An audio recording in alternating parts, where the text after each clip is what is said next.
नमस्ते, मैं doctor जोगेश vision लसानी, हृदय रोग विशेषज्ञ, रायपुर से। आमतौर पे ये सवाल बड़ा कॉमन है कि बाईपास कराना है या एंजियोप्लास्टी करानी है। सबसे पहले ये जान लेते हैं कि ये करना क्यों पड़ता है। जब हार्ट में हार्ट अटैक पड़ जाते हैं या हार्ट के एंजाइनाज वगैरह के सिम्टम्स जब रहते हैं, तब मरीज़ को एंजियोग्राफी की सलाह दी जाती है और उसके बाद में जब एंजियोग्राफी का जो रिजल्ट निकल के आता है, उसके बाद में इस चीज़ का पशुपेश शुरू होता है। तो जब मरीज का जब हम एंजियोग्राफी कर चुके रहते हैं, तो हमारे पास में हृदय की जो 3 धमनियां हैं जो हृदय को खून रक्त प्रवाह करती हैं, उनके ब्लॉकेजेस की डिटेल्स हमारे पास में अवेलेबल रहती हैं।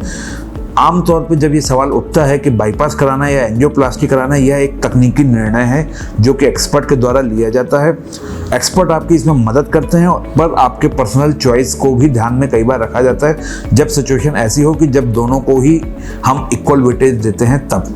आमतौर पे लोगों के बीच में धारणा रहती है कि बाईपास या एंजियोप्लास्टी में जान जाने की संभावनाएं रहती हैं, डिपेंडिंग उनके अनुभव क्या रहे हैं गत किसी व्यक्ति के बारे में। ठीक है, लेकिन ये निर्णय निश्चित तौर पे तकनीकी रहता है और इसका निर्णय लेते वक्त में डॉक्टर किन बातों का ध्यान रखते हैं, मैं संक्षेप में बताता हूँ आपको। जैसे उम्र का ध्यान रखा जाता है, मरीज़ को क्या क्या कारक हैं उस हार्ट के बीमारी के, जैसे शुगर की बीमारी है, ब्लड प्रेशर की बीमारी है, थायराइड की बीमारी है, इन बातों को ध्यान में रखा जाता है। फैमिली हिस्ट्री है। साथ में इस चीज़ का भी ध्यान रखा जाता है कि ब्लॉकेजेस की संख्या कहाँ पे है और उनकी लोकेशंस कहाँ पे हैं। एक महत्वपूर्ण धमनी रहती है लेफ्ट मेन या left anterior descending artery, LAD जिसे हम कहते हैं। अगर इनमें कोई कॉम्प्लेक्सिटी ज़्यादा रहती है तो नॉर्मली बाईपास का विकल्प बेहतर माना जाता है, क्योंकि इसमें रिस्क कम हो जाता है।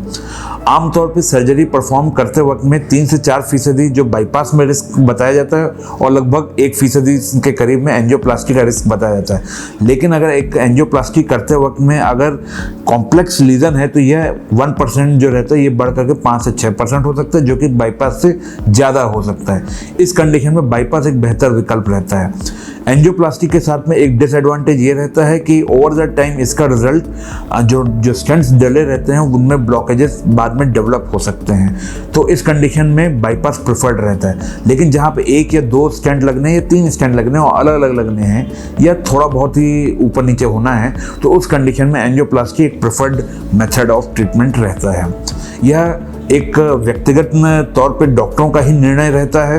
वो आपको जब दोनों कंडीशन जब इक्वल हो जाते हैं, जहाँ पे बाईपास भी कराया जा सकता है, एंजियोप्लास्टी भी कराया जा सकता है, या 19-20 का फर्क रहता है, तब डॉक्टर ये चीज़ आप पे छोड़ देते हैं कि लॉन्ग टर्म रिजल्ट जो रहते हैं वो बाईपास के बेहतर रहते हैं और शॉर्ट टर्म रिजल्ट जो रहते हैं वो एंजियोप्लास्टी के बेहतर रहते हैं। ओवर द टाइम अगले 8-10 सालों में संभावना स्टेंट्स की बंद होने की ज़्यादा रहती है, ग्राफ्ट्स की कम रहती है। लॉन्ग टर्म में ग्राफ्ट्स ज़्यादा इफेक्टिव रहते हैं। लेकिन अगर मरीज़ की उम्र ज़्यादा रहती है तो फिर आप एंजियोप्लास्टी भी उतना ही बेहतर विकल्प हो जाता है, क्योंकि हम लगभग मान के चलते हैं कि मरीज़ 8 से 10 साल तक की और एवरेज लाइफ स्पान जी सकता है। तो उस कंडीशन में एंजियोप्लास्टी उसमें वो प्रेफर कर लेता है। धन्यवाद।